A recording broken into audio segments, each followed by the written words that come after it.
તો અમેરિકા અત્યારે બે મોરચા પર લડી રહી છે। એક છે ઈરાન યુદ્ધ અને બીજું છે અમેરિકા કરતાં પણ ટ્રમ્પ પોતાના જ દેશમાં હવે ઘેરાયા છે। એટલે કે અમેરિકન સામે પણ અત્યારે એક રીતે ઘેરાબંધી ટ્રમ્પની શાસનની થઈ રહી છે। અત્યારે અમેરિકામાં શું થઈ રહ્યું છે તેની આપણે વાત કરીએ। સ્ક્રીન પર આપ જોઈ રહ્યા છો, વિગતો પણ અમે આપને બતાવી રહ્યા છે। અમેરિકામાં ટ્રમ્પ સામે જોરદાર વિરોધ પ્રદર્શન થઈ રહ્યા છે।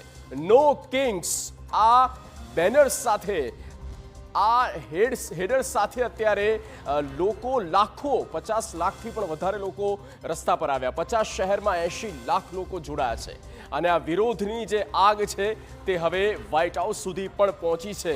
વ્હાઇટ હાઉસે પણ આમાં કહેવું પડ્યું કે આ તો લેફ્ટની નીતિ છે અને લેફ્ટથી જોડાયેલા લોકો છે।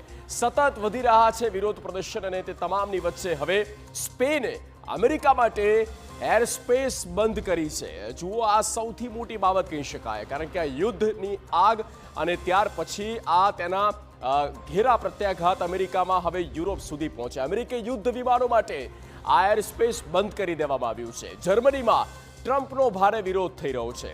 અલગ અલગ બેનર સાથે અલગ અલગ સૂત્રોચ્ચાર થઈ રહ્યા છે। નો કિંગ્સ, નો મોર વોર, આ પ્રકારની વાત સાથે, આ પ્રકારના સૂત્રો સાથે, બેનર સાથે આવ્યા છે લોકો। જર્મનીમાં તૈનાત 50,000 અમેરિકી સૈનિકોને પરત મોકલવાની પણ માંગ કરવામાં આવી છે। તો યુરોપ અને યુએસ સાથે લાગે છે કોન્ફ્લિક્ટની શરૂઆત થતી હોય।